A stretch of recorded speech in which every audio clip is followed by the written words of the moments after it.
You're listening to Diva Tonight with Carleen Humphrey, a relationship podcast with a focus on life, love, and friendship. This is the space where real conversations happen, stories are shared, and women in their 40s feel seen, heard, and inspired. Welcome to Diva Tonight. Hi, I'm Carleen, and this is Diva Tonight.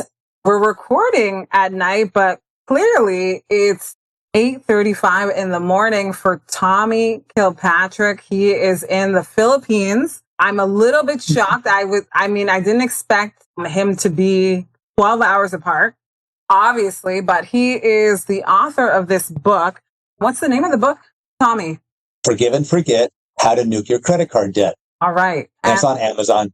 It's on Amazon as well. And, I was reading what you dealt with, the fact that you got yourself in this amount of debt, like $85,000 worth of debt, which is like some people's how much the value of their house is when they first bought it. You know what I mean? Like that's a lot of debt to have and not completely lose your mind. So, based on what you did, I think it's a little bit out of this world.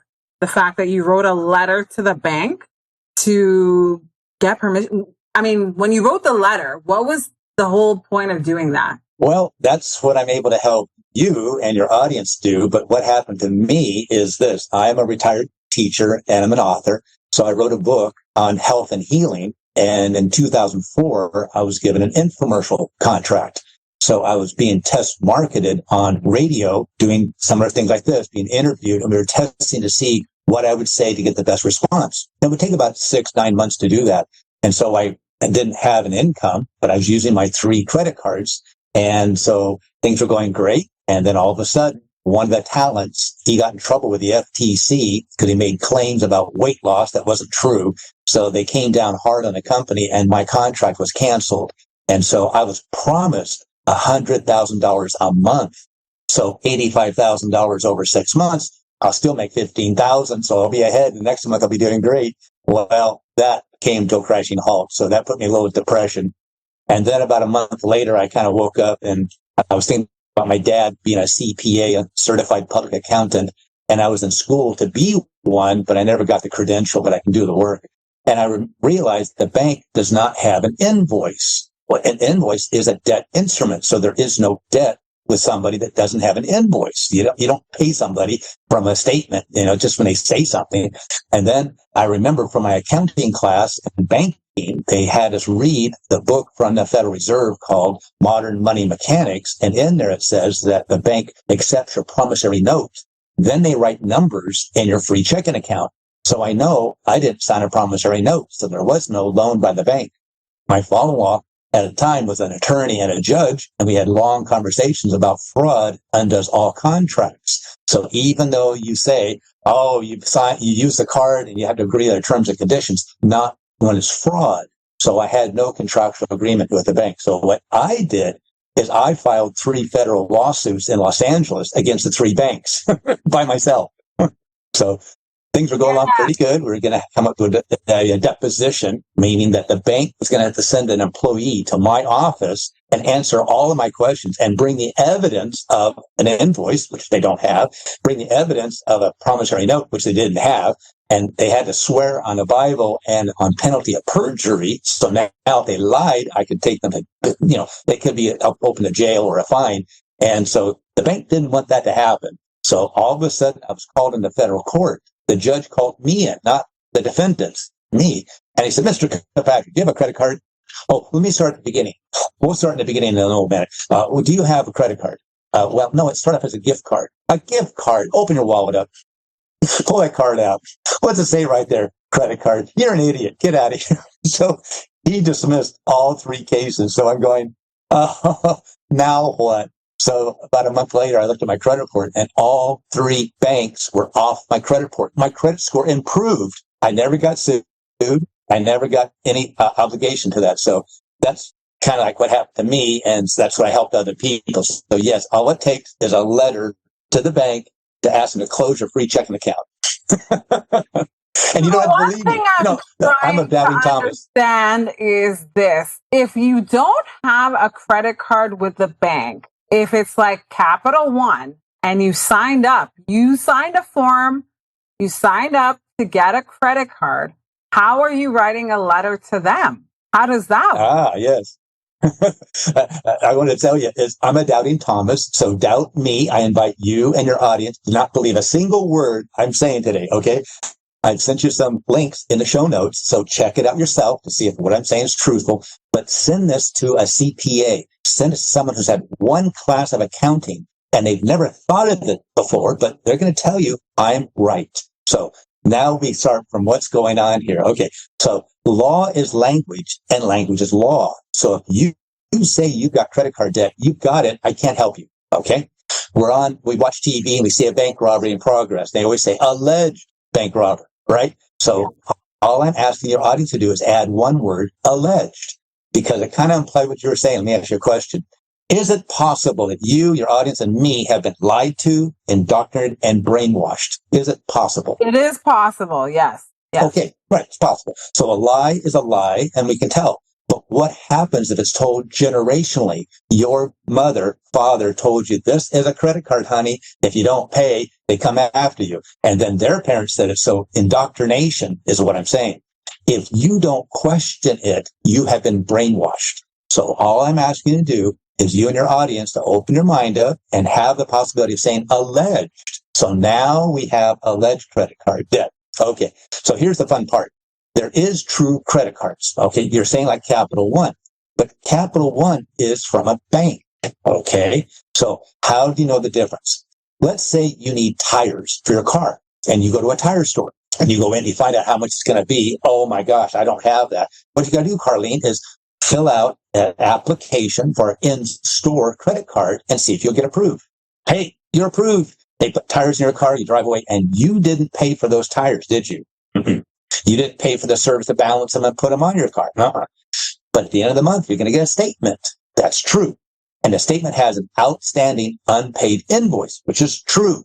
You owe the money, Carlene. This is not a get out of debt scheme. Okay. What that is a true debt. So because they have an invoice, they have the day, the tires, the cost, the shipping, who knows? All the terms and conditions are all right there. So how can you tell if a Walmart card or an Amazon card or any department store is a true credit card? Look on the back. On the back of your card, if it says issued by Bank of America, Citibank, Wells Fargo, it's a bank and it's a phony bank. So I'm discovered that the banks have committed a fraud all across. Happens in Canada, happens in everywhere else. So I am a victim's advocate. I'm a victim right advocate. Is what I'm trying to get through to your audience. Okay, wait, I'm just looking. Oh, this is my debit card, though. Wait. American Express doesn't say bank, but look it up. American Express Bank. They don't put that on the card, but they are a bank. Okay, so what about this? Okay, so this is my POHO. We're doing this as a tax, right? This is my POHO prepaid. Well, it's a MasterCard. On the back, it says MasterCard, Coho Financial Inc., licensed user. It's a reloadable, rechargeable credit card. So what do you say? What did you say about it being on the, what's going to be on the back? It'll say issued by. So it's more of a credit card. When you have that preload, you took money and put it onto the card. So it's more like a debit card is what that is. So yeah, but this one's a little bit different. So you're saying if I look at Capital One, right, on the back, Bank of America.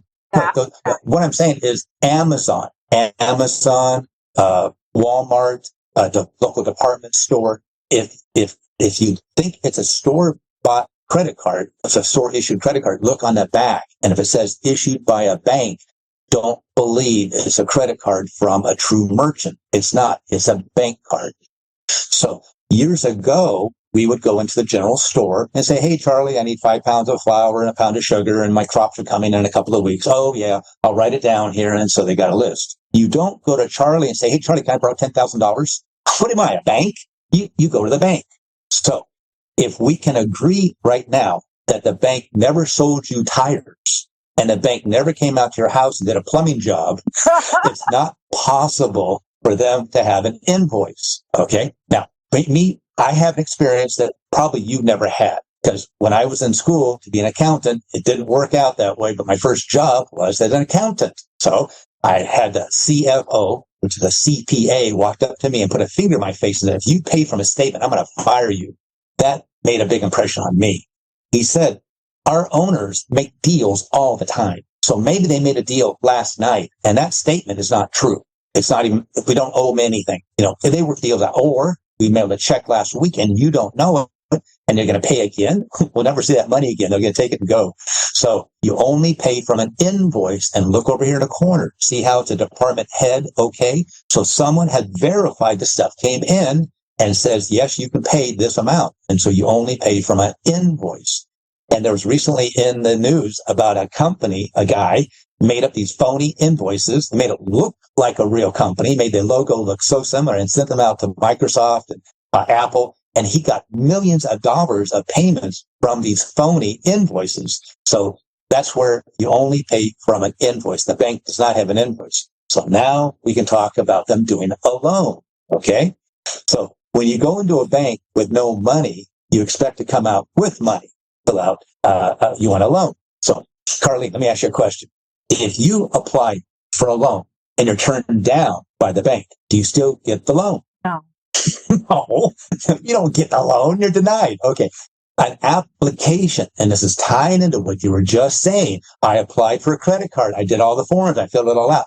An application means a request by you. So let's go back to the scenario. You are approved of a loan. Fantastic. Then you go into the bank and you fill out loan documents. Don't you remember all the paperwork and all the things you had to sign? Okay here, okay there. You didn't know what it was. You didn't care. Well, what do I get out of this? And how much do I have to pay per month? That's what you want to know. You don't care about anything else. So when they do a loan, then you have to prove your income. Okay. Because how can you pay this back if you don't have an income? Now, if the bank is taken into court, the judge say, they're loaning money to people who don't even have an income, that's predatory. So obviously the bank has to have some kind of evidence that you can pay it back. You also have to have collateral, because what if you don't pay it back? The bank can legally take the car, the house, or let's say you do a personal loan, you put up a yacht. They can legally take it away from you, and you call the police. Someone's stealing my car. Oh, is that a wrecking company? Yeah. Did you pay your loan? No. Bye. We're not coming out. That's civil. That's your problem. It's not theft, but because you gave up your car, your house, they're going to take it away from you and sell it. Now, if the bank comes up short, well, that's their problem. But what if they come up wrong? What if they're making money on selling your asset? They don't get to keep that. They get to send that back to you. So that's what they do. And they also have to have a credit report to show something. And your credit score determines your interest rate. And the last thing you do is you sign a promise to pay it back. If you don't promise to pay it back, then it's a gift. So what the banks do is they advertise, right? They spend money to get you to be a customer. Okay. Years ago, they would purchase toasters and wall clocks and have them in the bank. And you'd walk in and say, hey, Carlene, you open an account today, we'll give you a toaster. And back in the 50s and 60s, that was a big deal. Mom came home with a brand new toaster. Oh my God, how'd you do that? I opened an account. They gave it to me. Well, there you go. So in a newspaper a while ago, they had an ad that said, come into our bank and deposit $25 and we'll match it in 90 days.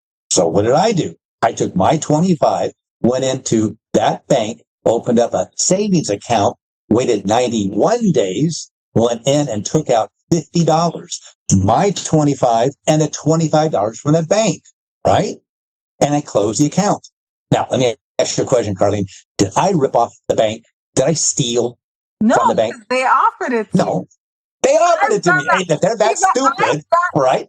Yeah, but Tommy, Right. I've done that too. You know, when they were offering, I remember I used to be the bank hopper, where I would open up a bank account and then I got a free laptop and my friend's like, Carlene, it's great. You got the freebie, but you can't keep hopping banks like that. You're not going to have loyalty. They're not going to give you anything if you don't form a relationship with them. And that's the thing though, like being with the bank for a certain amount of time, showing your loyalty to them, like it shows like your rapport. So you can't be like I was doing that for a little bit, but obviously can't keep going to a new bank to get like a free, whatever they're giving you for free, right? So in my show notes, in the fourth link is a guy on YouTube who says do that. And he's made $361. He's going, wow, look what I got free money. And that's all he's saying, do that. So let me ask you a question. Is that immoral? What I did and what you did, is that immoral? No, it's not immoral. I don't think it's not. No. Mm-hmm. All right. So we're going to come back to that. Now, remember that it's not immoral if they offer you a gift to take it. Okay.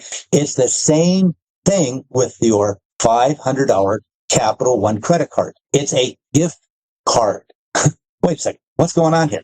You don't have an invoice. There's no invoice. You didn't pay for anything, so you don't owe them that. And but you have a statement. You get a statement. Like I'm looking at my statement right now.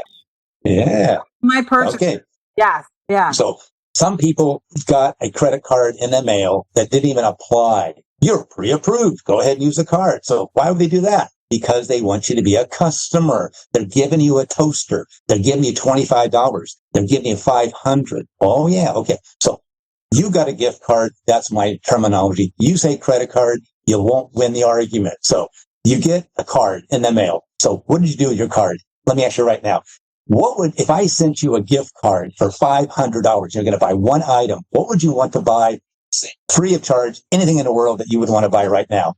One item. I think maybe a new mic. I don't know. Oh, there you go. I get that often. from the podcast. And I always say a new mic would be great. A $500 microphone. That would be okay. So you go to the store and you buy this microphone. You're walking out and the person at the door says, wait a second, did you pay for that? And you show a receipt, right? Are you going to get a statement from that store in 30 days about an outstanding unpaid invoice? No. Who owns that microphone? You do. But Carlene, you didn't pay for it. You didn't take $500 out of your pocket and give it to the store. And how are you walking out of a store with their $500 microphone? Someone paid them that night or the next day. So who paid that store from your Bank America credit card? Who paid them? Come on, tell me who. The bank did. They did. The bank did. So why in the right mind would a bank pay $500? Because they want you to get you as a customer. So what's the big deal about a customer? Because they know that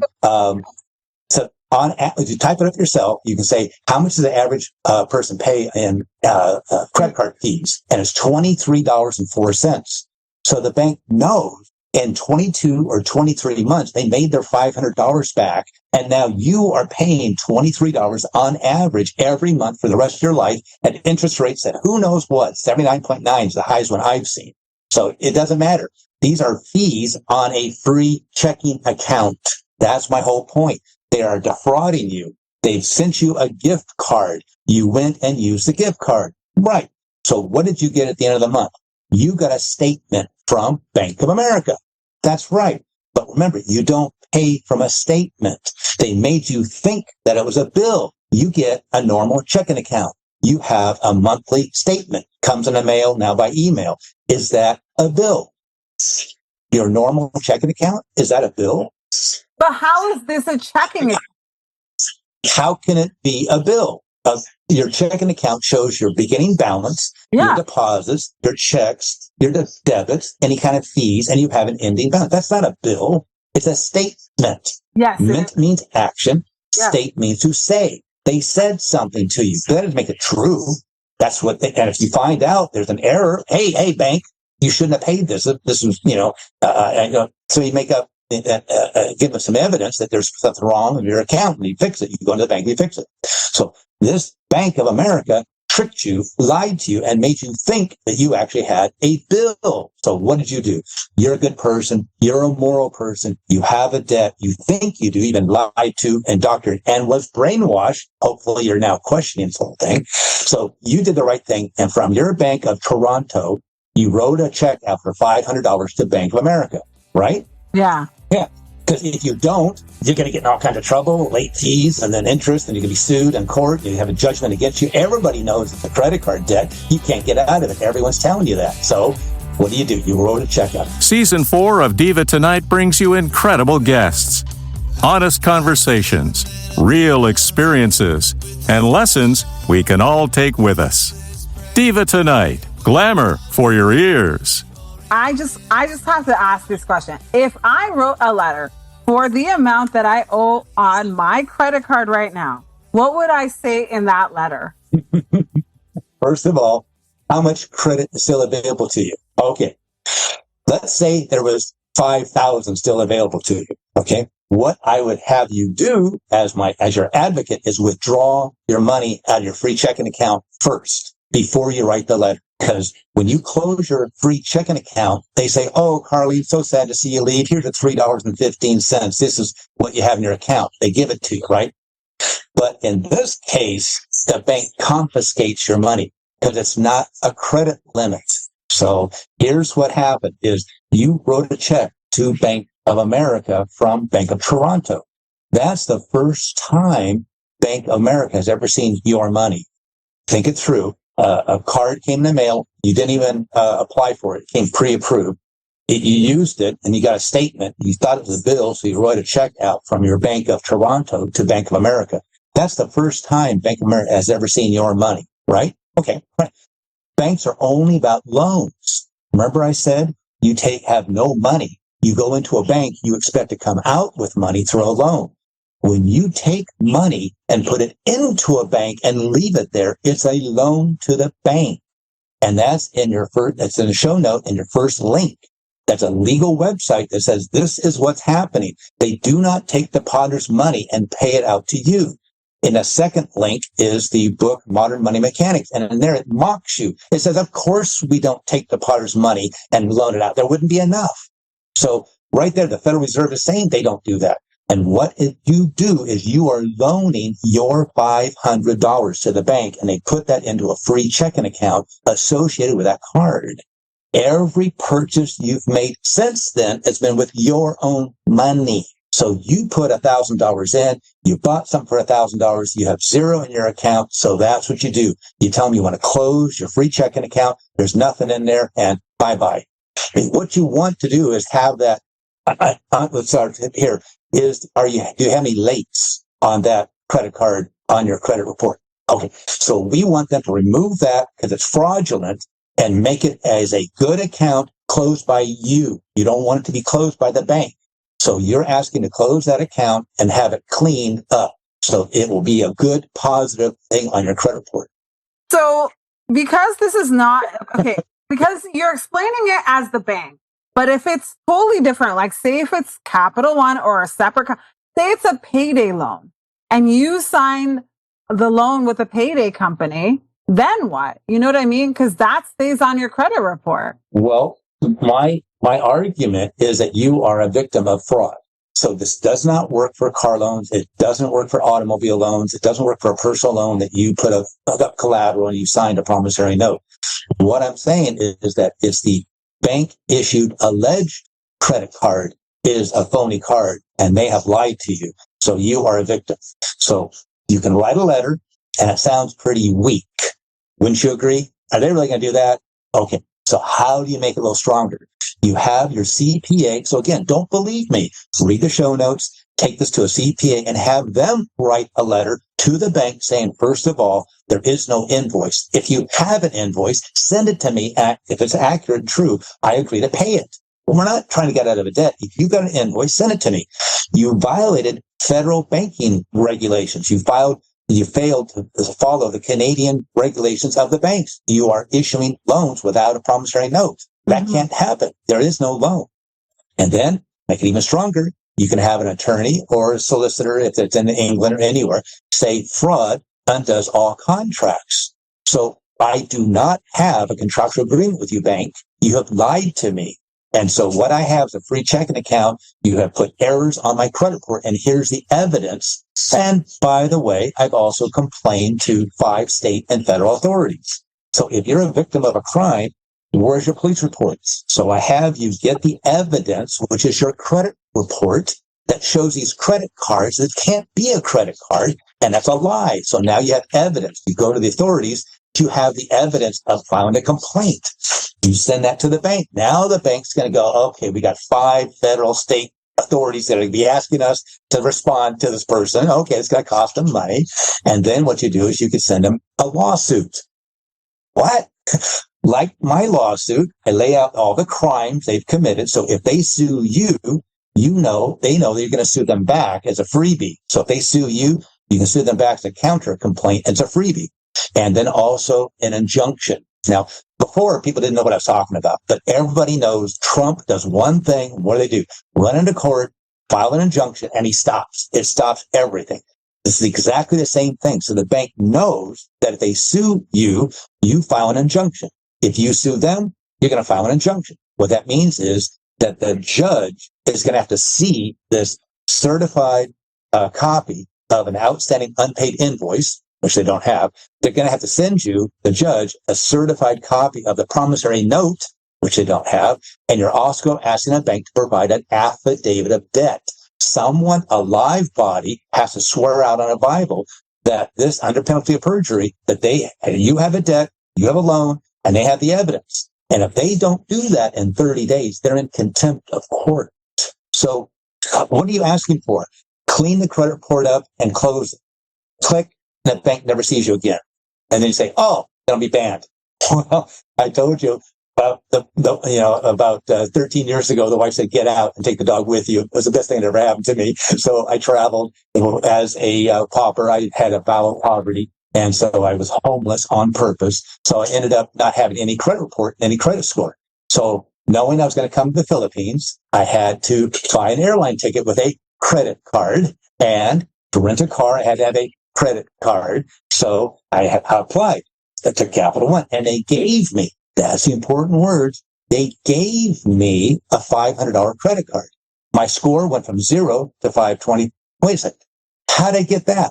I was a previous customer. Oh, okay. That's one of the banks I sued for $35,000 out of the 85, and they took it off my credit report, and so I was a good customer. So yes, now what? Oh my God. You're trying to scam and you're involved in a credit card again? Yes, I know. Okay. I don't do the annual fee because they're not going to get any money from me.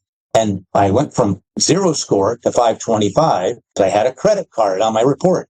Then I went to a credit union and got a little tiny loan. Now I have an installment loan and my score jumped to 625.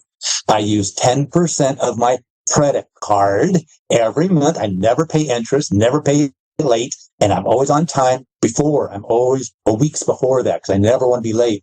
And so now my score is over 700, and I'm trying to get my score back to 800 to show to you and your audience, hey, look, my score went from 0 to 800.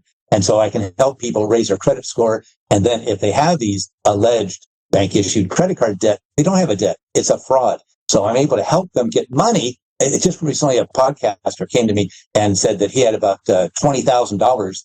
10,000 of it was debt and 10,000 was on his. I said, there's $10,000 for you. They went, what? It's not immoral to take the money out of your checking account. So they got you tricked. They're thinking, oh, max out the card and I owe this money. You don't owe the money. It's your money. You got to take it out of the account before they close it and confiscate it. So I'm usually able to help people find money. And then they also have a clean report and their credit score goes up. And I want millions of people to do this. So more and more millions, more and more thousands of thousands of complaints that are all going in against the banks. Pretty soon it's going to be on the TV that, yes, we've been scammed. And 1/4 of the profits. Think about this. The bank has 1 million cardholders and they make $23. They're making $23 million a month, charging people for a free checking account.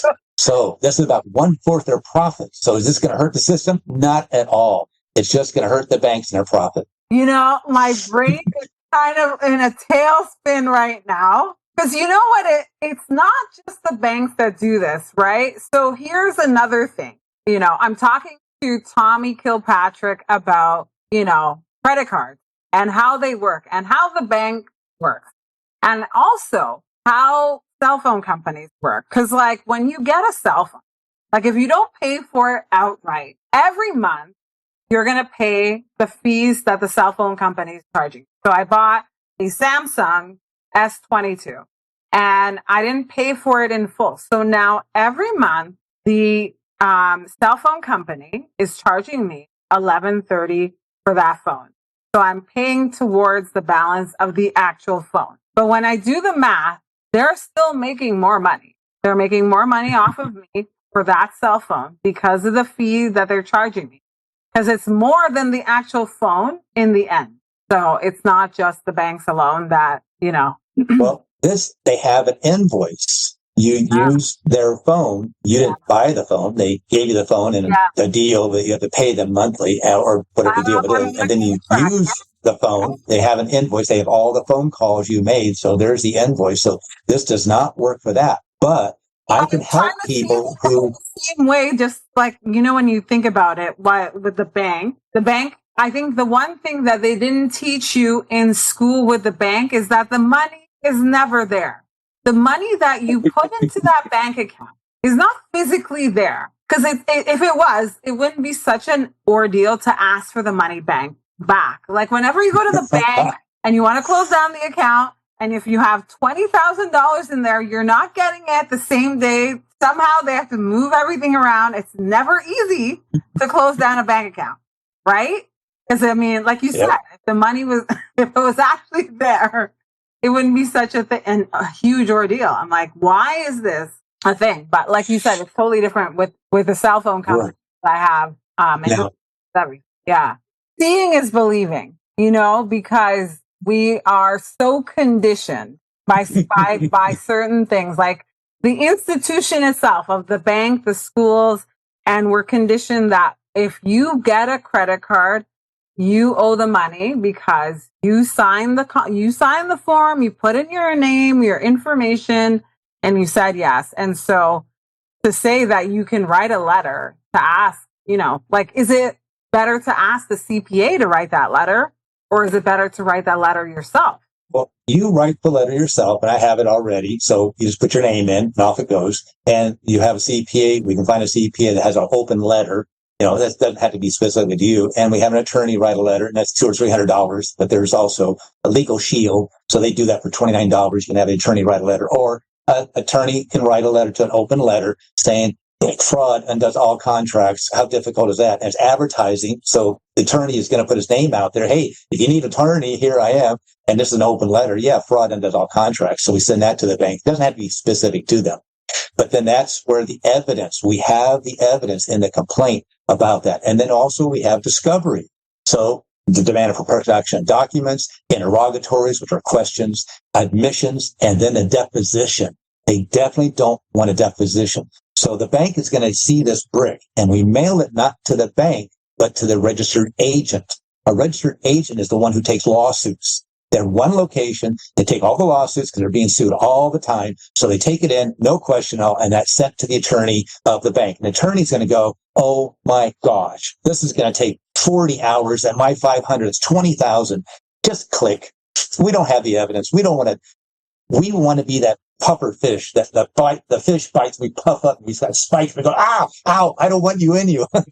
Get me out of here. So that's what we are. We're the pain and tushy for the truth. That's the difference is we're not scamming anybody. We're not trying to get out of a debt. So if you have a true credit card, you owe it. You pay it. You have a debt with your cell phone company. Pay it. You don't have the money. Well, there's gifts available.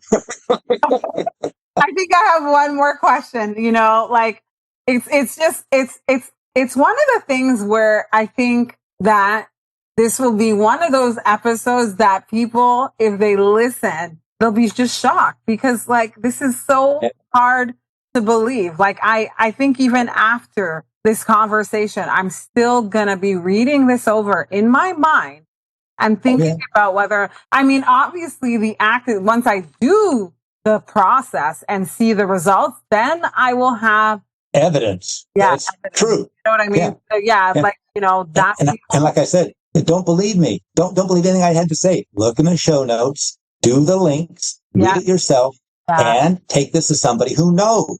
I will not help anyone out there who has not had a third party verify what I'm saying. And I'm happy to talk to your attorney only if we have the CPA, because the attorney is going to go into brainwashing. Oh no, it's a credit card debt. You owe the money. We do this every day in court. I'm in court every day. We have 100 cases. Everybody runs through. We all know it's that way. But we have to have the CPA say you're wrong. And I am the expert witness. So I won't help anybody unless they have a third party. And what kind of scammer wants to talk to your CPA. They're extremely honest. They are extremely moral and stuff. So, and then an attorney, what scammer would want to talk to your attorney? They're deal killers. I want to talk to your attorney because I want to turn their head around because they got all these clients that are going in for credit card debt that they could actually help. So I got one more thing for you to blow your mind. Here you go, Carlene. Yeah. Listen to this. You buy a share of stock of Bank of America. Okay. Now you are a shareholder, you're part owner, and now you really want the bank to be profitable because you're going to make something out of it. So let's look at it that way. You have a bank called Bank of America. Do you want your bank to loan out your money to someone who can't pay it back? No. Would you want to do that? No. Would you want your bank to loan money out to people who don't even have an income? That's stupid. No. There's no verification. On YouTube, they'll tell you, these people will tell you, apply for a credit card, tell them you're the bank president, make anything you want up, and claim any income because they don't verify, and you'll get a huge more amount of your credit limit. Right? They're telling you it's a scam. Do that. Okay.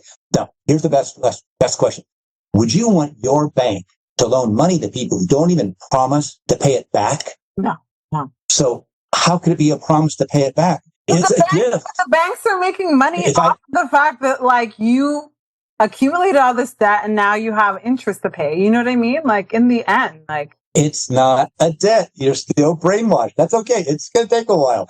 I'll send you something with all the language. So if you use these words here, you're using the criminal language and you'll lose every argument. If you start with the truth that I apply, that's correct. But an application means a request.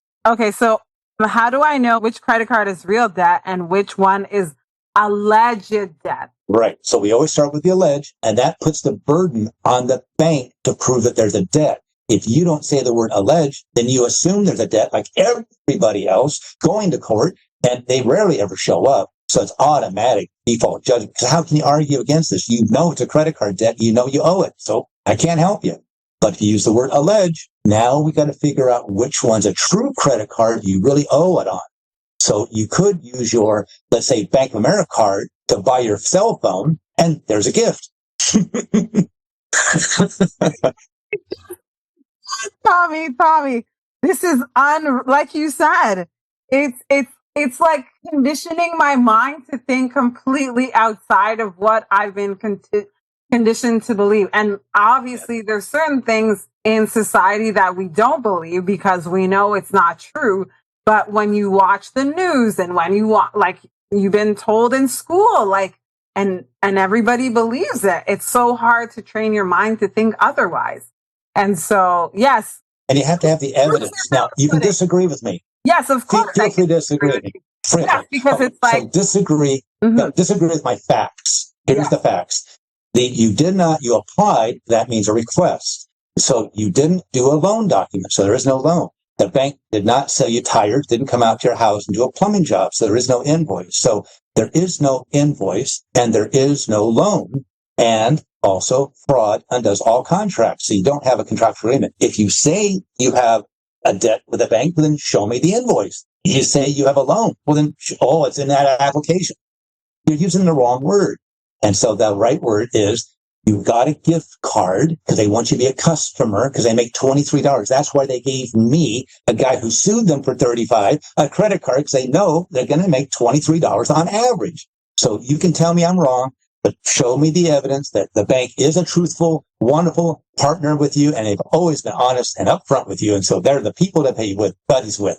Fine. It's been quite a ride just listening to the whole process and thinking it through. So I hope who is ever listening will take this information and see it for what it is, and then, look into it, because obviously we have to do things on our own to actually see, like, seeing is believing. So the actual process, getting a CPA and talking to that person to see whether or not this is actually true, because it's your word against mine. You know what I mean? And then obviously we believe the banks more than anyone else, because they make all the big decisions. But at the end of the day, we're just the little guy in this little game called life, right? So it's been an interesting conversation. Tommy Kilpatrick, all the way in the Philippines. Thank you Yeah. so much for sharing your story. And unbelievable. Like it's unreal. You know, I'm at a loss for So you can words. find me. Yeah. So you can find me on Facebook, Tommy A. Kilpatrick. And if you sign up for a free 15-minute consultation, I will give you my $69 book for free. So I'm trying to help you out, folks. Yeah. No, I appreciate that. So Tommy Kilpatrick, he's on Facebook and you can get the book for free. And it's also available, you said, on Amazon, right? So if they do want to pay for the book and yeah. I like the money. I'm Carlene, and this is Diva Tonight. If you want, send me a text if you are somehow just surprised at this whole process, because I'm surprised and I have no words at this very moment in time.